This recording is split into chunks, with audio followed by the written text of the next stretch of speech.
बंधूंनो नमस्कार. मार्च महिन्यामध्ये आपल्या एरियामध्ये बरेचसे आता टरबूजची लागवड झालेली आहे. तर टरबूजच्या लागवड झाल्यानंतर पहिली आळवणी आपण काय केली पाहिजे किंवा पहिली ड्रिंचिंग कोणती केली पाहिजे हे आपण या व्हिडिओमध्ये सांगणार आहे.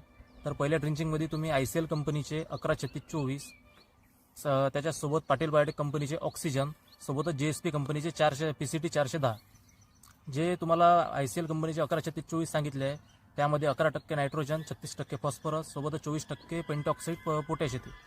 सोबत त्याच्यामध्ये स्टिकर स्प्रेडर ह्युमॅक्टन आणि सूक्ष्म अन्नद्रव्य.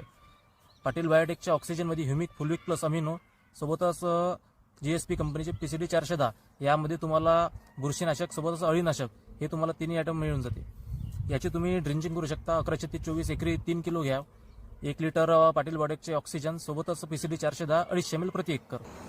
जर शेतकरी मित्रांनो आपण ह्या तिन्ही प्रोडक्टची जर आळवणी जर कलिंगड या पिकास घेतली तर आपल्याला होणारा फायदा आहे जसं की झाडाची वाढ फुटवा सोबतच झाडाचा नवीन शेंडा काढणे, झाडाचा जो स्टंप आहे तो चांगला मजबूत करणे, सोबतच पांढऱ्या मुळाचा जारवा वाढवणे, आपल्या जमिनीमध्ये ज्या कीड आहे किंवा येणाऱ्या कीड आहेत किंवा येणारे फंगल इन्फेक्शन आहे किंवा बुरशीजन्य कोणता रोग आहे हा संपूर्ण नष्ट होतो.